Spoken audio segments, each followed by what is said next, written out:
And it's true. I bet there's probably a funny way to kind of to ad-lib Fred's lines into there and just make it sound all fucked up. But like is Trent Richardson's mama talking on the phone? yeah, defending my baby, yelling at her like, "No, the fuck, he's not a good running back." Who the hell are you? Oh man, but yeah, Trent Richardson was one of them that turned out to be a dud. Yeah, and Andrew Luck is still up and down, and a lot of people don't blame him entirely. You know, they put a lot of it on the line. Yeah, and things the O-line, man.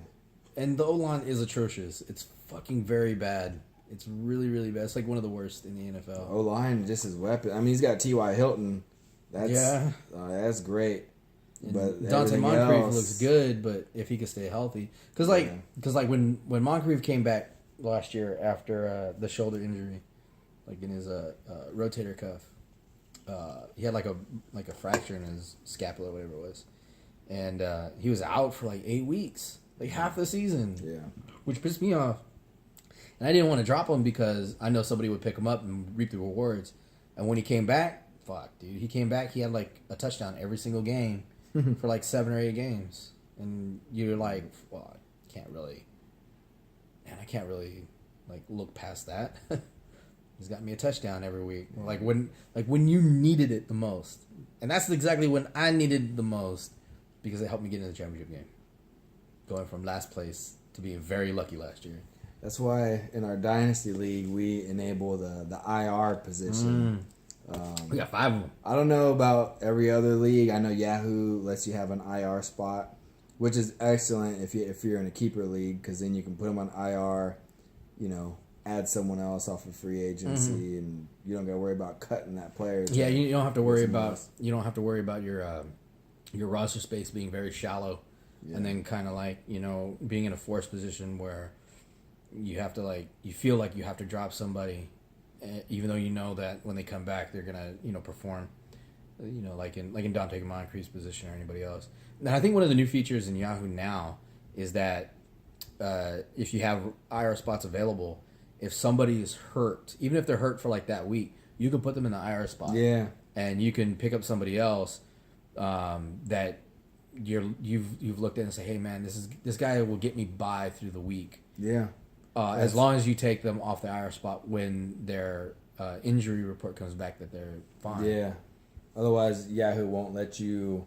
They won't let you add or drop anyone as long as you have a healthy player that's on IR. Right. So that's one advantage. If you're using IR in your league, definitely take advantage of that. If you got a player missing, you know, a week or two, and they're legit out. And sometimes like, oh man, I don't want to cut this guy or that guy, and it's like, who do I cut to pick up this backup or this replacement? Put the player on IR while he's out for a couple weeks, and then pick up your replacement, and you don't got to worry about it. I did that a few times last year, and it helps. It alleviates a lot of pressure, and it allows you to stay competitive. And that's what you want. You want to be competitive in fantasy football, you know. Like, for example, the year before, they didn't have that. And if you had a player who was quote unquote injured, but he wasn't on IR, the only time you could put him on IR is if he was like legit designated IR, as IR, and you had to wait for him to go on IR. And sometimes you'd have to wait 3 or 4 weeks before he was on IR. While the team's deciding, you know. Yeah, they're like, oh, well, I don't know if they're going to play this week. They might play or might not. And one of the best examples of that was Eric Decker, because he was on quote unquote IR for like 7-8 weeks, like ever since week 1. And when he had gotten hurt on week 1, the shoulder, he was out every single week. And that's what pissed me off, because I had him on my team, and I'm like thinking to myself, dude, if he's not gonna fucking play, put him on fucking IR. Stop fucking around. Yeah, it took him like a few weeks to finally, I think, decide to officially put him on IR. Long time. It was a long time. And then when they did, you look at it and you're like, well, it's too late. Now my fucking fantasy team is done. I'm like 1-7, all because some fucking dumb white boy wants to stay like, oh, well, I might come back. No, you're not, motherfucker. No, you're gonna come back or don't. Put yourself on IR. Like, save the rest of us some fucking trouble. Because, you're in that position. I don't want to drop him, and then all of a sudden he's like, oh, I'll come back. And then he blows up for like 4 touchdowns one game that you needed him. Yeah. Motherfucker. Stop fucking around. Fucking with our lives. But that's one of the benefits of having that in that IR spot is that if somebody's hurt and they're fucking around, they're saying, well, I might play. Bitch, you either know you're going to play or you don't. Don't fucking tow my emotions and blue ball me all fucking week long just because you think you're fucking Mr. Sports and just want to go out there and play football when you know you're not. You know you're fucking too hurt to play. You give it a chance, you're like, oh, I tweaked it again, and then you're out. It's like 2 minutes before, and then we're sitting there trying to refresh our fucking computer. And we got 56K modems, and we really and our refresh rate takes like 10 minutes. Don't play with my dick like that. Don't play with my dick without giving me the courtesy of like just jizzing in your face. So back to Dynasty and actually what we were talking about. So some of the guys that we've had many busts. We've had some hits. Stephon Diggs, I drafted him and he's still on my team. But a lot of the guys that I have, like for example, one of the best examples of picking a college player that doesn't pan out is I had Jonathan Gray from the Texas, right? From the Texas Longhorns, and 3 months before the combine this year, he blows his Achilles tendon, and he can't try out, and everybody looked at him and was like, well, let's see how he does in the combine. Like right in January, boop, my Achilles just decides to fall off on its own. Doesn't get a chance to enter the combine. Doesn't get a chance to enter the NFL draft. And I am stuck with absolutely nothing. It was a wasted pick. A wasted pick. And that's all you could chalk it up as. And then you just move on. Remember, was it Loza drafted Marshawn Lattimore? Oh God, dude. Marcus Lattimore. Marcus Lattimore, yeah. That dude's a beast in college. Oh, dude. Ohio State, right? No, was it South Carolina? South Carolina? No. Wait, I can't remember. Wasn't that one where he ended up transferring to South Carolina? No, he ended up getting hit in the knee, like on his last season. Oh, that was him. And tore his everything. And I guess they said that it was so bad that at one point they thought that it was a possibility for him to have his leg amputated below the knee. They thought there was going to be significant nerve damage. Holy shit balls. I didn't know it was that bad. Yeah. But he ended up, the Niners drafted him. Yeah. It might have been like the second round or something, or third round. I remember that. And, Yeah, because I remember Loza had him on his team. I kind of wanted him because I thought he was going to take over Frank Gore, and it just never panned out. Yeah, I don't think, I'm trying to remember if he even suited up for the Niners, if he played in a game or not. I know he spent his first season on IR because he was coming off that injury. Yeah. I can't really remember if he ever suited up for them or not. But that was one where that's the risk, with some of the college players that we draft. You don't know how their pro career is going to be. That's what happens when you don't wear a condom. Sometimes you end up with a bundle of joy that you're really happy with, and other times you end up with, herpes, and you're fucked for life. Yep. And speaking of herpes, Marcus Lattimore was a Gamecock. A Gamecock. South Carolina Gamecocks.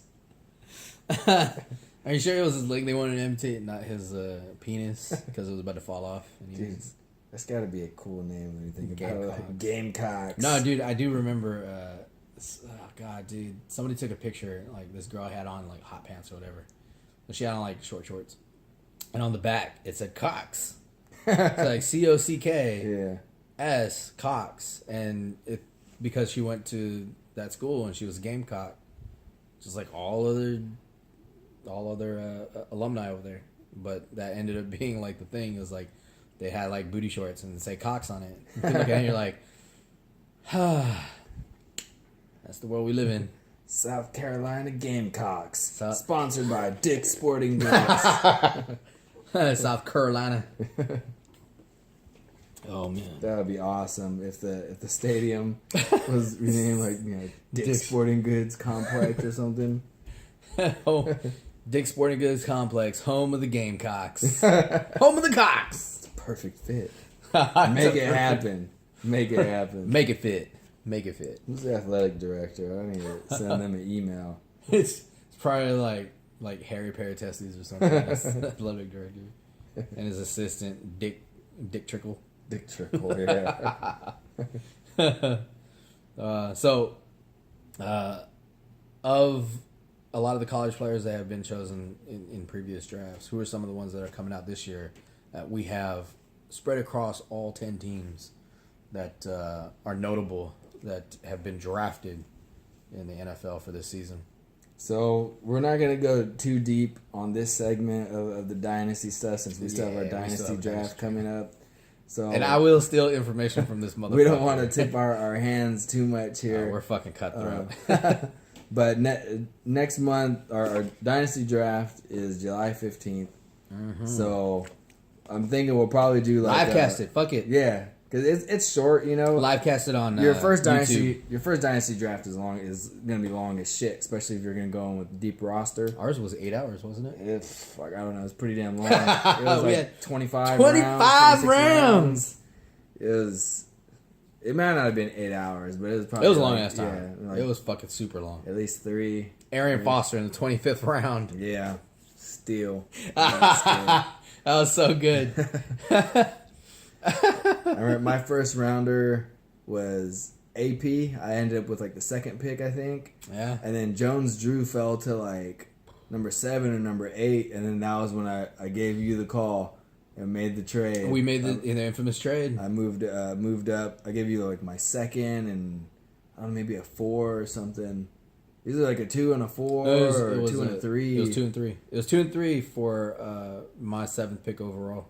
Yeah, I got. It turned out pretty good. I liked it. I thought that was the first trade in dynasty history. That was first trade. There. That was the on first draft day. First round pick being exchanged. Which is crazy because legit. Because not only did you get AP, you got Jones-Drew, and you got Marshawn Lynch too. Yeah, you got Marshawn Lynch with no third or fourth rounder. I drafted Marshawn. Lynch second later and third. when he was with Buffalo, and they were talking about him being like the third running back or some shit like that, and I was like, hell no, man. Because they had like Fred Jackson, like, dude. Yeah, they had like Fred Jackson, and they just drafted C.J. Spiller. And I'm thinking, dude, that's dumb. I'd rather keep Marshawn Lynch than any of those guys. Fuck that. I was like, hell no. He's not going to be no third running back. Cause like, he's either going to take that job or they're going to trade him and he's going to end up in a better spot. Yeah, and he did. I drafted him. But I'm also a big Cal Berkeley fan, so I was a little biased, I guess, towards Marshawn. So yeah, I made the mistake of drafting Javid Best with that information. Oh man, dude. But he was sick in college, man. Oh, dude, he was super good. Quick as fuck, man. Just the concussions. Damn concussions. His last one he had in college was brutal. That was too. The worst. So we got he went to jump into the end zone, and then when he landed, the defender it pushed him down. Pushed him up into the air like a power bomb, like a pop up power bomb. Yeah, except he didn't grab him. Kevin Owens. Yeah, he just launched him. And then he fell down. He fell hard too. Yeah, he hit the back of his head. Elevated. And he was out. That's probably about almost as gruesome as a concussion can get if you haven't seen that. That's one of those where you just fall wrong. Like on the way down, it's destined for you just to fall incorrectly. Yeah, that could have been the one that maybe really launched it for him as far as the. I wasn't even thinking about that. But I mean, as far as with the concussions and all that stuff, and good for him though to retire with his health intact, and he did it before all these other players were really thinking about concussions. So, well, then again, he had like 3 or 4 legitimate ones before that one, or that one included. Yeah, that was like the last one. But all right. But aside from that, I would be cutthroat, and I would take all the information that you would give on here, and I'd use it against you. Probably. Hell yeah. Probably is. Yeah. People are always always trying to get info out of people when it comes to dynasty. There's no alliances. It's like all year long too. All year long, people are trying to figure out. Once June 1st hits, that's when you get the text message at like 5 a.m. of like your boy texting you his butthole saying, "This is where you're gonna end up this season." June, because I've gotten some of them. Fuck, dude, what the hell? A lot of us watch the NFL draft together too, so you kind of see like an idea who's taking notes. Yeah. Who likes who, yeah. And then you kind of like look at them like, well, if they like him really bad, then I'm gonna swoop in and grab them because you never know. Sometimes it's gonna pan out, or you just trade them away. Sometimes I've done that. I've traded them away. I've had a few years where I've figured out like the first like 2 or 3 picks of the draft, like. Usually the person who has the first pick in the draft isn't too tight-lipped about it because, that's a no-brainer. You know, they're like, oh, I'm getting so-and-so. No one else can do anything about it. I'm not trading it. You pretty much taking this player. This is going to be it. And then, you're the asshole who takes like the entire time to pick them, even though everybody knows who you're going to get. Yeah. You take all 5 minutes. There's some wild cards, though, man. There's some teams where you're like, you don't know who the hell... we don't know what the fuck their board looks like. Like Caesar picking Johnny Knox in the second round? Yeah, Caesar. What? I'm usually totally clueless about what his board is going to look like. Yeah. I don't know. I've been trying to figure out what the hell Jaime is going to do with the second pick. I think I might know what Steve might do with the first pick. Jaime at the second pick, I have no idea. He could either go someone young or he could go Lynch, It all depends, like... Is he trying to win? Does he think he's got the team to win one now? If you think you got the team to win one now, you go Lynch, and bam, you get... Do you still have Marshawn Lynch in Dynasty? Well, he retired, so he's been off my roster for a whole year. So I think I think he's just up for grabs. Because once they retire, you can't hold on to him. Yeah, that's true. So I was gonna bring that up though to the league and see what they think. Because I was wondering, doing like a Hall of Fame thing where you have to be like out of the league or retired from the league for like 2 or 3 years before you're actually officially off like any team or anything like that. Because I was wondering, like, let's say like with Calvin Johnson, he retired. Let's say he decides to come back out of the blue this year. Okay, it's like, well, so the person that had him gets screwed out of it, and you look at it, you're like, dude, hey, I invested in them. Yeah, we've seen some players retire for a year or two and come back. Randy Moss. He did. So it's I don't know. That'll be something I'll probably bring up on this draft. Either way though, I'm not too hung up. If people say no, you can't keep Lynch as a retirement. Yeah. Well, no big deal. He'd be up in the draft. Whatever people think is fair. You know. The person who raises their hand the fastest, though, for him to be draft eligible, that's the guy. That's the guy who wants him. That's the guy who wants him. It'll probably end up being like the guy who has like second or third pick in the draft. Yeah.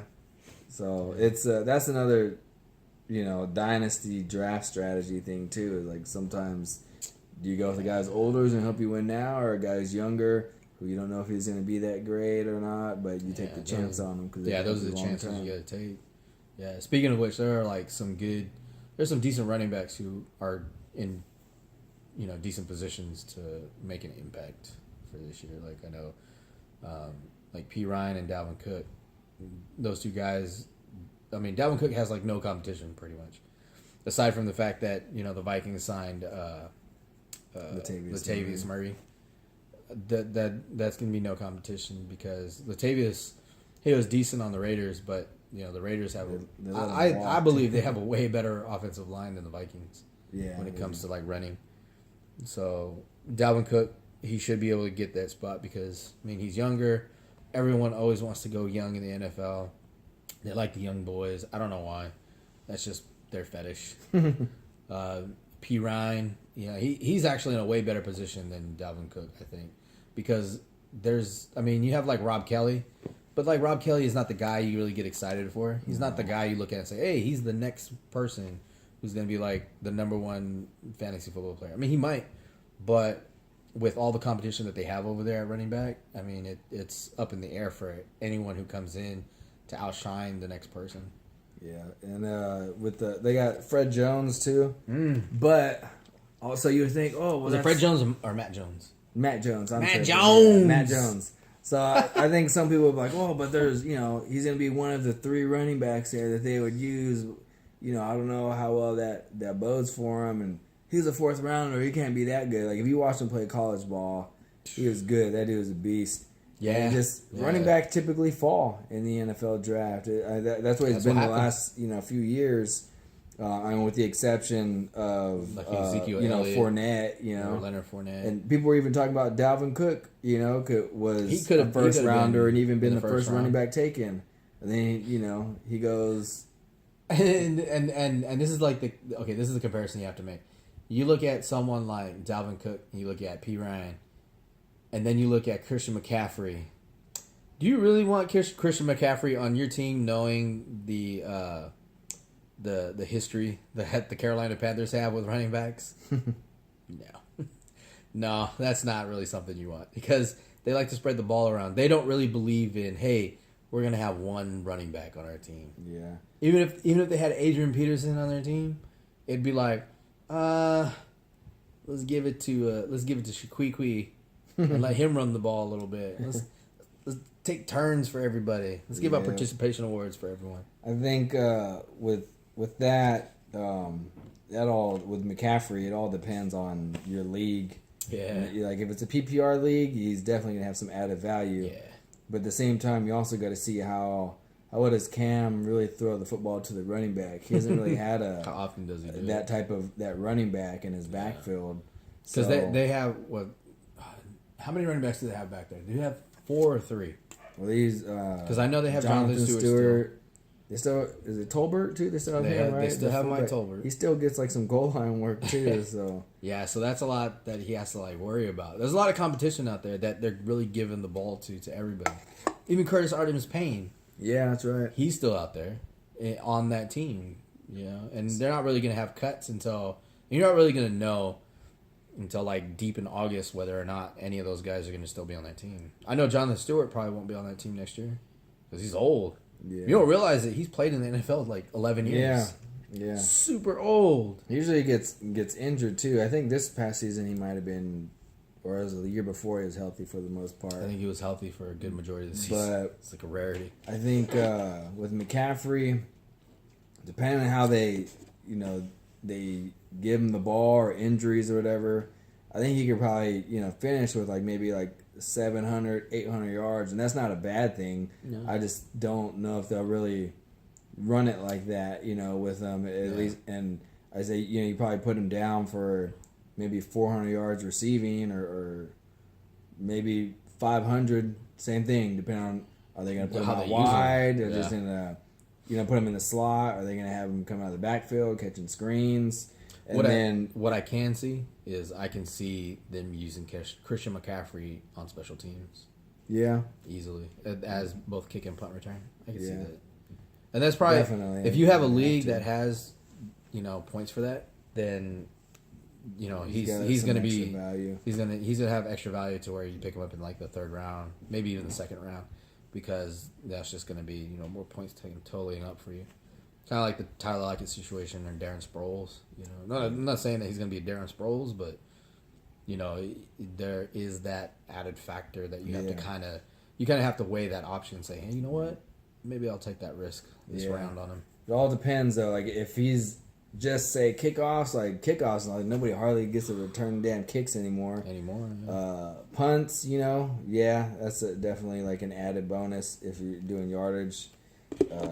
You don't usually get a whole lot of, opportunities to return punts. A lot of times it seems like it's fair catches with these damn punters. Yeah. But I think with McCaffrey, you have to, if you're in a strong, touchdown dependent league, then he might not be the guy that you want to look at. Because inside the 20, a lot of those goal line type work and stuff, it's going to go to Jonathan Stewart. Yeah. So he's someone that could probably end up having more receiving touchdowns than rushing touchdowns. Yeah. It's like you said, in PPR, he's going to have some value.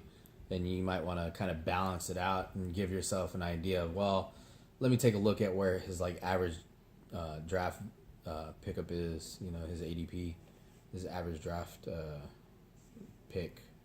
and kind of get a gauge for that and see like, hey, look, he's getting chosen like the 4th round. Someone really likes him. Maybe I should pick him up in the 3rd round. You know, there's a little bit of value there for it, and maybe somebody might want to trade for him. Maybe I can get like 2 5th rounders or something. And then don't forget too, Cam also does a lot of goal line. Touchdowns. He carries it in. So you got to factor that shit in too.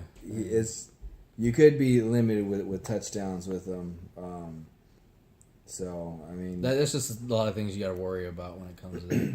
Now on the other side, when it comes to like P. Ryan and Dalvin Cook, those are going to be the guys. Like especially when they flesh things out in the OTAs and in training camp, and then in preseason. Once they start fleshing those things out, then you get a better idea of their position on the team. They're either going to be number 2 or they're going to be number 1.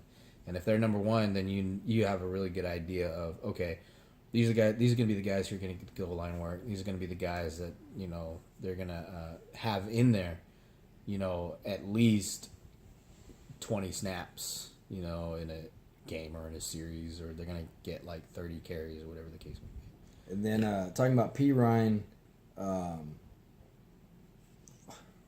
What's his face? I want to know. What's his face? I want to call him Matt Jones again. It is Matt Jones. Okay. That's his name. All right. Anyways. It's not Mike Jones. Yeah, I think that's what I was thinking. You're thinking Mike Jones. But Mike Jones. He is on the bottom line, so I think it was either today or yesterday he has to be traded or released from the Redskins. Ooh. I think they'll probably grant him that. They'll cut him or they'll see if they could trade him for anything. So P. Ryan's already got one less obstacle. Yeah, and probably in the coaches' minds too. Like he's already asking to bounce. Like, I mean, might as well. P. Ryan's gonna get that job. Yeah, he's gonna have the number 1 job, and it's gonna be great. I think this year for him because they'll have a quarterback. And Kirk Cousins. If he leaves, then. It all depends. The Redskins get another quarterback, then maybe the fall off won't be so bad. But if it's a brutal quarterback, then they'll. And Kirk Cousins likes to use the check down quite often too. So there's a lot of work for P. Ryan to have in the passing game as well. Because we all know Sam Bradford, he's not going to pass it to any running back. He doesn't do it as it is.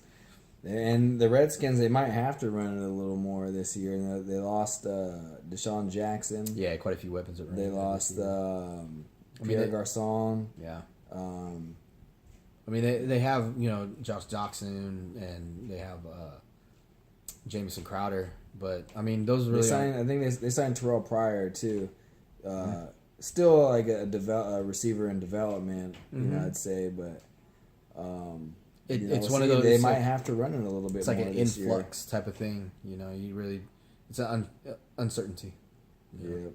So what other as I look at your penis, what other guys do you have? So everybody already knows about Leonard Fournette. Yeah. You should know. Yeah. If you don't, you're an idiot. You shouldn't be playing fantasy football. He's on the Jags. So really, realistically, what we're talking about is everyone believes he's going to be a good running back. Yeah. He's gonna be now. This last season, in college, he was banged up a lot, missed some time. Some people think it could have just been him kind of protecting himself, to be ready for the NFL. Mm-hmm. Some people are trying to put the label on him, like, oh, he's injury prone, and I don't think it's like an injury prone thing. Yeah, it's just another player taking the LeBron route. It could have just been people trying to kill his draft stock too, so that way he would fall later to them. I think he's gonna do great. It'll be fun. He's way better than who's that white guy who went there? Toby Gerhart. Yeah, he's gonna be way better than Toby Gerhart. Yeah, he should. But I think what you're looking for him is, I think, depending on how the quarterback play is this year, he's if the quarterback play is good enough this year, like from Bortles. Then you could probably pencil in Fournette for maybe 1,200 yards rushing, and he could probably get close to maybe 10 touchdowns or so if the quarterback play is good. Yeah. Because then it's going to because they got great receivers. Mm-hmm. It's going to keep the defenses honest. But if Bortles, has another 18 turnovers, 20 turnovers this year, then you know, and I think that's going to limit his opportunities Fournette's opportunities to score, and I think a lot of that, you know, because the turnovers are going to come from blitzes. I mean, this is just a no-brainer. And if you don't have a running like T.J. Yeldon, he's not a big-bodied running back to pick up, you know, 250-pound linebackers coming at you, you know. But then you got Leonard Fournette. Leonard Fournette's bigger. He's a bigger body. He can handle the hit from, you know, a massive linebacker that comes at your quarterback. So he could pick up the blitz and prevent his quarterback from turning over the ball. Now, if there is some reason why Blake Bortles still gets 18 turnovers, then you need to look at your quarterback situation. Yeah. Maybe pick up another quarterback if that ends up happening, where he's getting sacked 50 times in a year. Well, it looks like this is probably this is the make or break year for Blake Bortles. You know, a couple years ago he had 30-something touchdowns. Yeah, there's no reason not to have that again. He had a bunch of picks though too, you know, and last year, you know, was really bad for him. So, you know, this year he's got to prove it. Otherwise, I don't think they'll be picking up his 5th-year option. So they'll be like, bye-bye. Yep. Quarterback time. And next year is a really good spot for quarterbacks coming into the draft. Yeah, a lot of quarterbacks. So any other running backs, or was that it? Did we talk about all 3 of them? Yeah, I mean, we talked about Dalvin Cook with the Vikings. Yeah. I think that now, even though we'll go a little bit more into Dalvin Cook, even though the Vikings didn't do too well last year, and the running backs couldn't get any yardage, a lot of that the Vikings' downfall happened once their O-line started getting hurt. Their O-line was decimated with injuries last year.